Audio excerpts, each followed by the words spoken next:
Nos hemos preguntado alguna vez, ¿por qué en algunas discusiones la lógica parece desvanecerse, dando paso a una batalla más personal?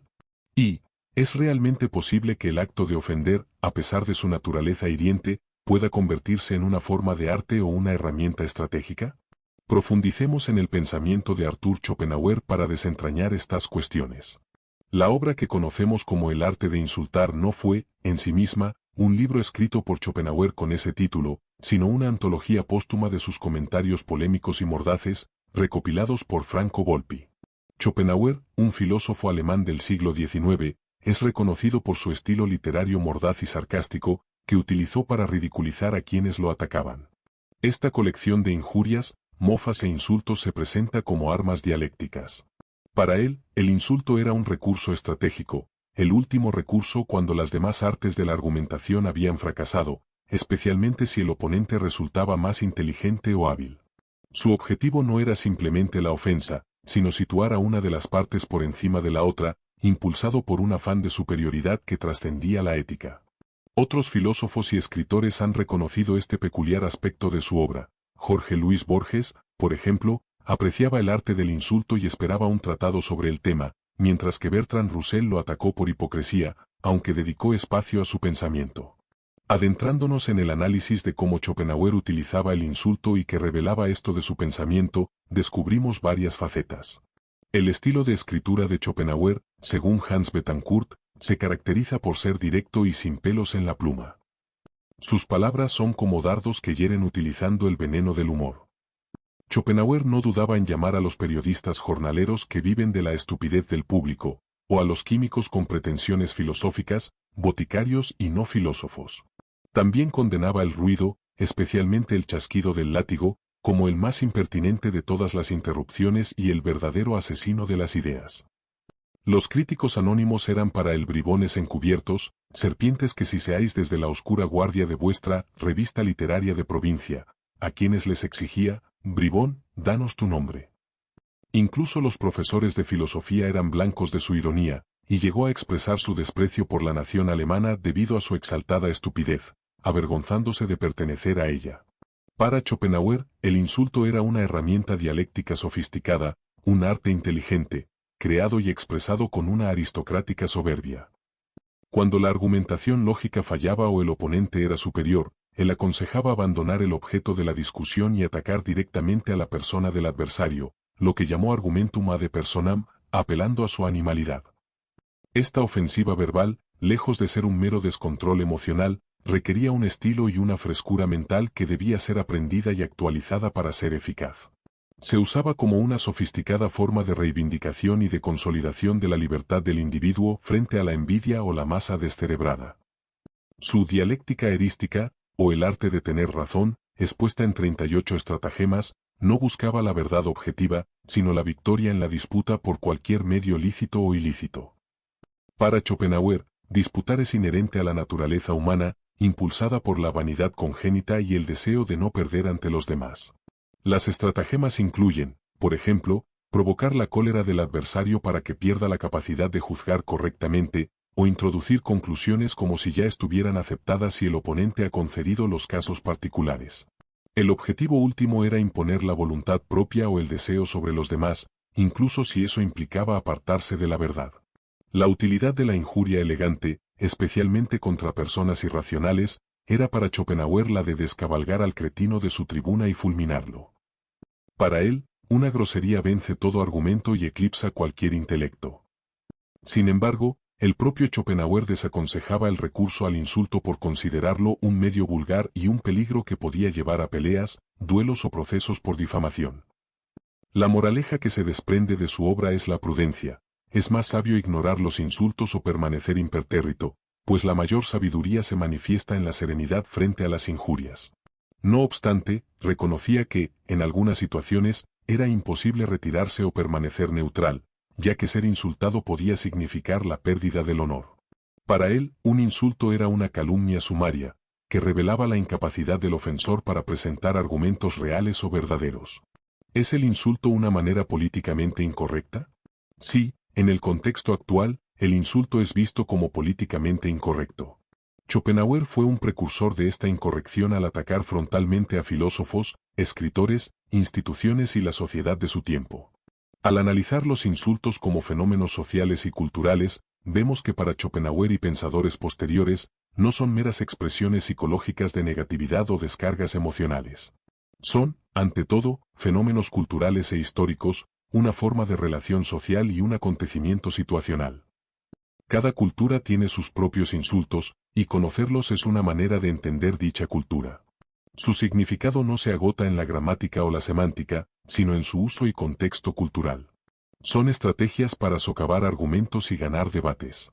La conexión entre violencia y argumentación es un punto crucial. La violencia, en su sentido de daño o limitación de las capacidades de un individuo, no se reduce solo a la agresión física. Las estratagemas de Schopenhauer, al igual que los vértigos argumentales de otros pensadores, constituyen una violencia argumentativa. Estas tácticas limitan la capacidad argumentativa del interlocutor, desviando la discusión de la verdad hacia el mero hecho de ganar.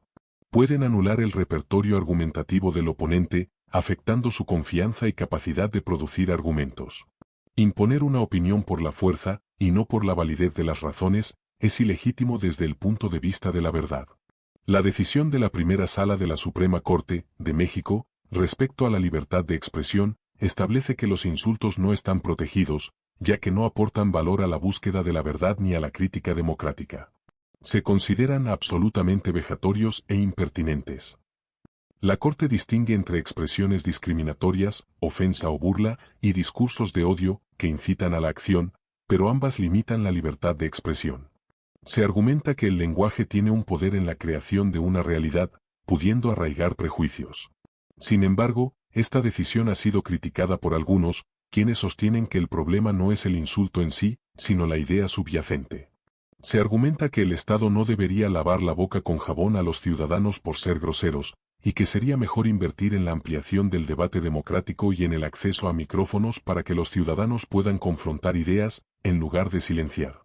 La postura de la Corte de Estados Unidos, que prioriza el fondo sobre la forma y tolera los insultos en aras de la expresión de ideas, es vista por algunos como más congruente. Los principales blancos de las críticas de Schopenhauer y lo que revelan sobre su pensamiento son vastos. Filósofos y el mundo académico, su mayor desprecio iba dirigido a Hegel, a quien consideraba un charlatán sin talento que corrompió el intelecto. También criticó a Fichte y Schelling, llamándolos sofistas vociferantes, y a Fichte el bufón de Kant. Incluso el venerado Kant no escapó a su crítica, pues llamó a su imperativo categórico una poltrona para asnos. Generalizó sus ataques a los profesores de filosofía y los congresos, considerándolos lugares donde la verdadera filosofía es rara. Periodistas y críticos literarios, los veía como jornaleros que no tenían nada que decir, y a los críticos anónimos como bribones. En La Nación alemana, declaró su desprecio por su exaltada estupidez y se avergonzaba de su nacionalidad. En Las mujeres y el amor, se le conoce por su marcada misoginia, pues afirmaba que las mujeres tenían una razón muy mezquina y carecían de interés objetivo más allá de la conquista del hombre. En La vida, la existencia y el mundo, como máximo exponente del pesimismo filosófico, su tesis central era que toda vida es esencialmente sufrimiento y que este es el peor de los mundos posibles. Veía la existencia humana como un constante pendular entre la estila del dolor y la caribdis del tedio. Incluso el nacimiento era un lamento, la única felicidad consiste en no haber nacido. En la religión, cristianismo y judaísmo, su filosofía atea sostenía que el mal y el dolor en el mundo eran incompatibles con un Dios omnipotente y bueno. Criticaba al judaísmo como origen de la barbaridad occidental en su trato a los animales. El ruido, su aversión al ruido era extrema, considerándolo una interrupción que aniquilaba los pensamientos, y al chasquido del látigo, el verdadero asesino de las ideas. Todas estas críticas revelan un temperamento irascible y misantrópico, forjado desde joven por conflictos y decepciones académicas. Su rabia y deseo de reírse de los demás fueron motores de su estilo mordaz, que buscaba la superioridad en la disputa y la reivindicación de la libertad individual. Sus ataques estaban intrínsecamente ligados a su pesimismo y voluntarismo, viendo el sufrimiento y la voluntad irracional como la esencia de la existencia. En el fondo, su filosofía era una guía para la vida, y sus invectivas, una forma de exponer crudas verdades. Los filósofos que influyeron en Schopenhauer fueron cruciales para la construcción de su sistema. Immanuel Kant. Schopenhauer consideró su filosofía como un pensar hasta el final de la de Kant, usando su idealismo trascendental como punto de partida. Aunque admirador, criticó las categorías kantianas, su ética deontológica y el imperativo categórico, al que llamó una poltrona para asnos. Platón, junto con Kant y la filosofía oriental, las enseñanzas de Platón sobre las ideas eternas formaron el núcleo de su sistema, viéndolas como una vía para escapar del sufrimiento. Baruch Spinoza, fue deudor de Spinoza, aunque criticó su visión de los animales como mero medio para la satisfacción humana. Aristóteles, se inspiró en sus 4 causas para subdividir el principio de razón suficiente. David Hume, siguió a Hume al considerar la razón como un instrumento y la compasión como la base de la moral. Filosofía oriental, budismo, taoísmo y Vedanta fue el primer gran filósofo occidental en conectar con Oriente, incorporando principios como el ascetismo y la noción de la apariencia del mundo. Su pensamiento culmina en el ideal budista del nirvana. Meister Eckhart y Jacob Boehme, místicos y teósofos alemanes que influyeron en sus ideas. Escritores del siglo de oro español, Francisco Suárez y Baltasar Gracián los admiraba profundamente, considerando a Gracián su autor favorito e incluso traduciendo su oráculo manual. Thomas Hobbes compartió su visión sobre la necesidad del Estado para controlar las tendencias destructivas humanas. Séneca y Pufendorf mencionó sus escritos sobre el castigo como precursores de su propia doctrina. Finalmente, el pensamiento de Schopenhauer, aunque tardíamente reconocido, influyó profundamente en una vasta gama de figuras. Filósofos, Friedrich Nietzsche en sus primeras obras, Ludwig Wittgenstein, aunque luego lo consideró superficial, Søren Kierkegaard, Henry Bergson y Bertrand Russell, crítico pero reconocedor. Científicos, especialmente físicos Albert Einstein, quien lo llamó genio y encontraba consuelo en sus pensamientos sobre el libre albedrío, Erwin Schrödinger, Wolfgang Pauli y Ettari Majorana. Su análisis de la diferencia entre sexos anticipó afirmaciones de Darwin y Freud.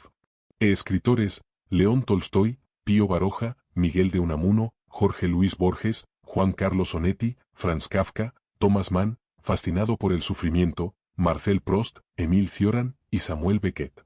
Psicoanalistas, Sigmund Freud fue influenciado por su concepto de impulso, Trieb, y Carl Jung también. Compositores, Richard Wagner y Gustav Mahler.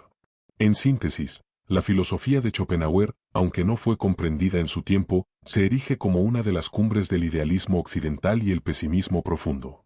Su estilo cáustico y el uso estratégico del insulto fueron una extensión de su temperamento intransigente y su visión sombría de la existencia humana. Influenciado por grandes como Kant y Platón, pero también por la sabiduría oriental, Schopenhauer utilizó su agudeza para desmenuzar las falsedades de su época y de la naturaleza humana, dejando un legado ineludible en diversas disciplinas. Para responder a nuestras preguntas iniciales, ¿por qué en algunas discusiones la lógica parece desvanecerse, dando paso a una batalla más personal? Porque, como Schopenhauer bien observó y enseñó en su dialéctica erística, el objetivo de muchos no es la verdad, sino la victoria personal. Cuando los argumentos lógicos fallan, el ser humano, movido por la vanidad y la voluntad de imponerse, recurre a la ofensa directa, abandonando el objeto de la discusión para atacar a la persona, una forma de violencia argumentativa.